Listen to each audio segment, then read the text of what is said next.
Evening.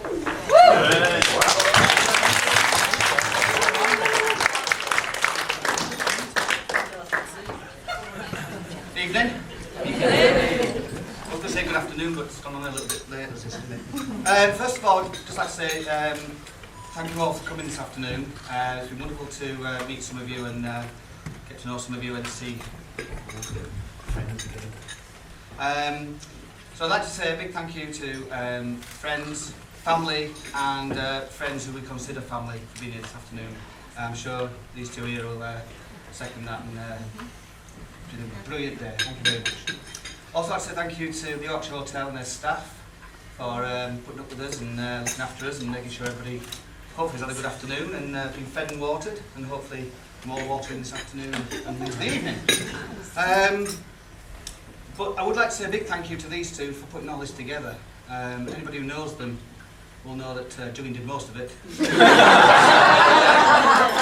And without Jo being there to take all the flack, has done a really good job. I had an important steering position. You did. This has been work in progress for a very long time, and certainly within the past 2 weeks, if not the last 2 days, everything came together quite quickly and under a bit of pressure, wasn't it? But we got there in the end, and with help from people also who are sat here as well, it's been a good do, so well done and thank you all. Welcome. Before we go any further, the bit that everyone's worried about is me crying. So I'm going to do all this now and get out of the way. Obviously there are people who aren't here today who would have been good if they were here. Although my dad would have had to do this, and he wasn't a very good speaker in public anyway, apart from telling people to get off the drive when we were kids, get back to their own end and all this sort of thing. So still not towards him, and of course my mum, who, if she was here, wouldn't have shut up. So in a way, although I miss her like mad, at least we've got some peace and quiet and safe from some ear bashing as well. So yes, the military organisation has come to an end, and now it's just a case of loosening buttons and everything and having a good time. This is the one and only time I shall wear 3 layers, a jacket, a waistcoat and a shirt. I've been absolutely mafted all afternoon, so I'll be letting it loose this afternoon. Right, my sister. What can I say about this person? Or should I say Mrs. Glover now? Well, she was born many years ago. And from the early days when she was very, very small, she's been a great person. I used to enjoy stacking nappies for her and rocking her to sleep and doing all these sort of things that little boys do, because I was only 5. Thinking that, of course, when she grew up, she would be a very good footballer, cricketer. I'll tell you about that in a moment. But I have to say, one of the biggest things that Gillian did was, got nothing to do with Peter Ridsdale ruining Leeds United. This one did. Around 1973, 1974, with the aforementioned nappies, when she walked across my Sabutio pitch and wiped out the whole of the back 4 and half of the midfield when she flunked down on them. This wasn't... well, it's the first time that really she got on my nerves. First of many. And of course, when I pushed her over again for doing it, being the older brother, you get told off for it. So really, that started the little sister with a scowl time. She made up for it as years went by, because she used to pinch blue tack and plasticine and bring it home to mend the little footballers that she broke when she trod on them. But that shows what sort of person she is. She will always try and make things right in the end. So from a very early age, that's when it all started. I mentioned cricket. I'm not a very good cricketer myself, but playing against Gillian when she was very little, I shone.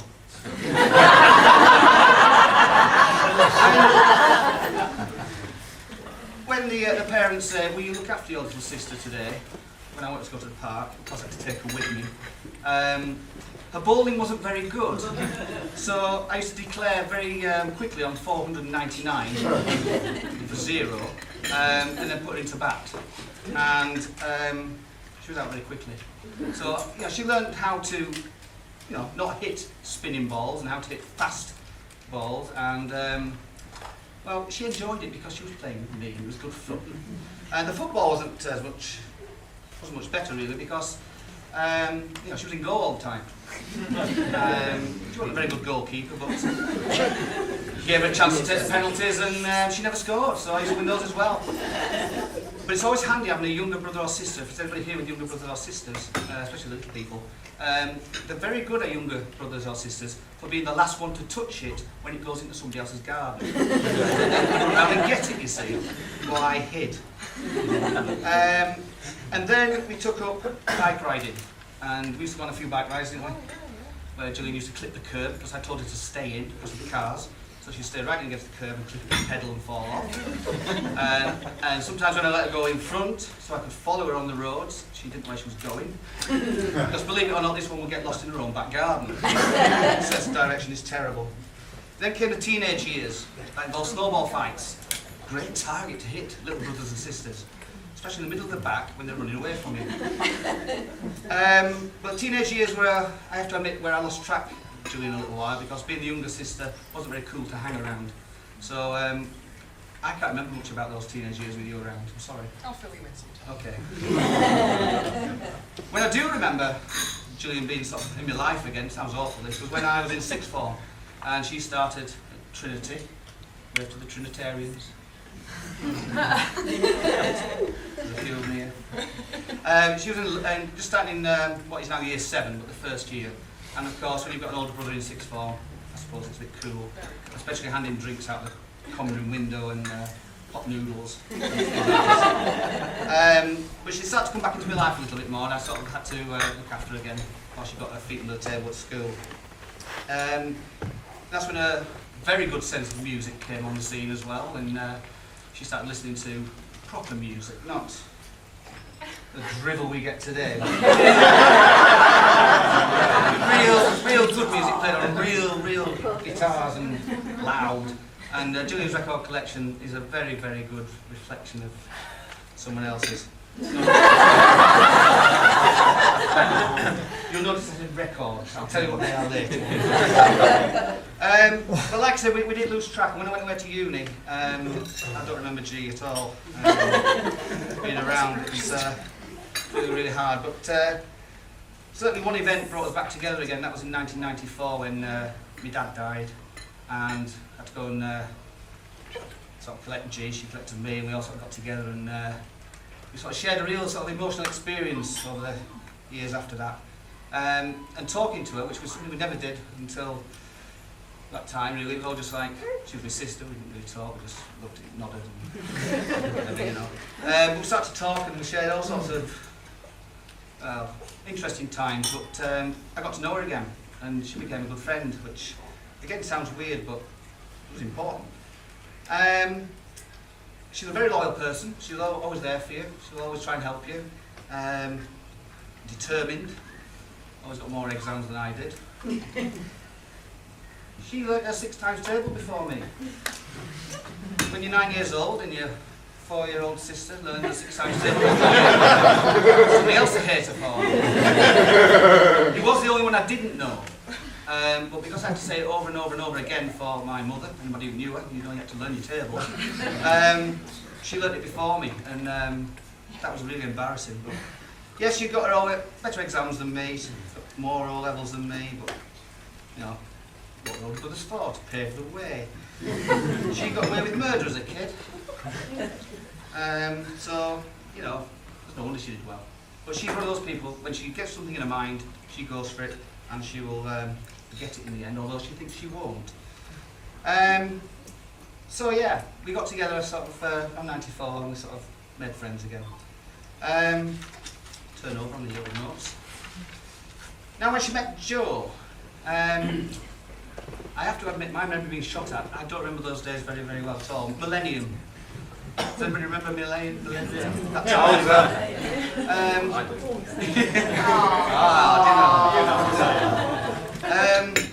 So Jo sort of appeared in the sort of Branson sort of household, and being Jo, just he seemed to have been there all the time. It was just, he was a good lad to get on with, and it was a good crack, and yeah, it was good fun. And again, just like you do, we let him get on with it. And then of course there's always an event that brings you back close together, and that's when the other person who's not here today, which is my wife, when she died, Jo played a big part. Of course, I was in a strange place, Gillian was in a strange place, although trying to help me. And I got a young, very small daughter. And I just remember Jo, who, prior to Lisa dying, learned every single Pokemon on a poster to get in with us and get in with Lucy, be a friend. So if anyone's got an old poster, the original Pokemon, not the one we have today, do test him on it because he was very, very good. I do remember that one particular night when it was all very bad in our household, and I just wanted to sleep, and Gillian was, I think she was keeping drinks coming towards me. And Jo went on the internet with Lucy, and must have been on the internet with Lucy for a very long time. And I can't remember anything after that. But I do know he played a big part in certainly keeping this one going around that time, and helped me along as well. And between the two of them, the sort of Rottweiler type, organiser type, drill sergeant major type, and Jo, between them, I don't think we would have got where we did today. There was a big, big help in moving things forward. So the teamwork was already there. Good cop, bad cop, whatever you want to call it.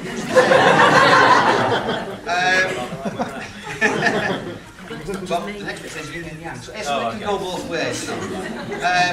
Yeah, these two are very much, they've got big opposites, but they gel together really well. And anybody that's known them since they got together, I think would agree with that.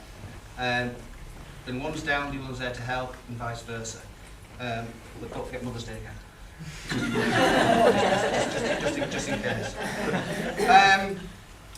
And then I do remember going to Relton on holidays. Rosemary was there and family. Again, strange time for Lucy and me. But we were made very, very welcome with people we've never met before. But again, just everybody just got on. It was really, really nice. And then Jo suggested a bike ride. Just a short one. It seemed to go on for all day, I think. The weather was bad, it poured down, it was muddy, it was cold, it was all uphill. I can't tell you the words I was saying because I couldn't breathe, but I would have said some really naughty words. And Lucy being just Lucy, not really into bike riding, a bit like her Auntie G, started to get really down. And all of a sudden you heard sayings and quotes from Little Britain coming out, because that was big with kids in those days, and Jo of course had memorised every sketch going, just to keep himself in touch with and help Lucy through a very, very arduous time. But of course that afternoon he did have to go and rescue us, because we ended up somewhere, miles from anywhere, 6 inches of mud, and he rode 402 miles back into Relton to get a car. Well, I say everybody. Of course, being the better bike rider, I had to ride home myself. But again, Jo's there to help, and it was a long way, and it was terrible weather, but Jo helped. And then, of course, in 2008, we had one of those other moments when my mum decided she time to leave, and it was a bit of a strange time again. And without Jo, certainly Gillian's life would have been terrible around that time, a lot more than it was. But these two, and the way they handled everything and sort of got on with things when I couldn't help, springs to mind. That sometimes when you're in the families, people can't deal with certain things, but some people can. And I think between the two of us, but certainly between these two, it gets you over things. And the one thing these two have got, and I hope you've realised this, is a very strange but very good sense of humour. And even in trying times, we've cried with laughing as well. I think anyone who's known the Ransons, you have to cry with laughing sometimes, don't you? But yeah, it works, and it's just something that you know is going to be there to help you get through things. Because as we all know in life, it's not always happy, smiley faces. It can be pretty crap. But the one thing that's happened is, we talk, and there's a lot of communication now that wasn't there when we were teenagers, because teenagers don't know what to tell people things. But there's a lot of talking now, and it's very, very important. And certainly these two starting off I'll say starting off in a married life, to 10 years. Communication is vital, and hopefully that understanding that they obviously got, and the communication that they will have and need over the next few years is going to come through as well. So keep it going.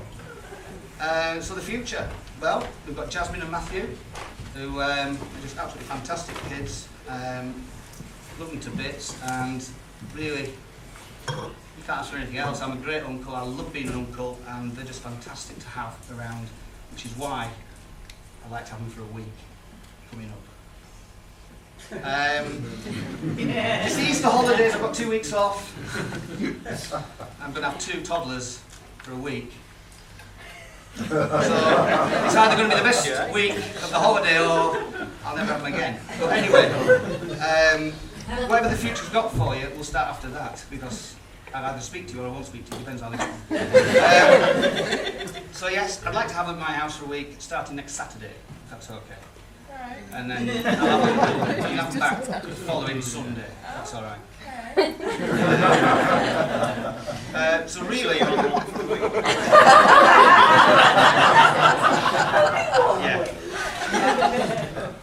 I have missed something out of the speech there because I couldn't fit it on the paper, and that was a name I used to call G when she was very little. Anybody remember Selwyn Froggatt? Yeah. Magic! Magic, well, I used to like that when I was, 8, 9, I can't remember. But I used to call Gillian Selwyn. Don't know why, but I couldn't say it properly or it came out wrong. It was Thelwyn. And I used to write it down to annoy her. At a special time, it sounds a bit weird this, but I used to pretend to be a teacher. I still do. We used to go in the garage when it was raining, because of course that's what practice is when I was little. And we used to go in the garage, we had a little blackboard, and she used to do lots of sums. And I used to write on the top of her book sometimes Thelwyn. And I used to put a load of N's on the end. Don't know why, it's that thing you do. And I could never fit them all on, it just used to go on and on and on and on. So what I'd like to do is say Thelwyn and Jo, thanks for a great day, love you to bits, and may you be happy whenever and whatever you've got ahead. Gill and Jo. Sorry, Thelwyn.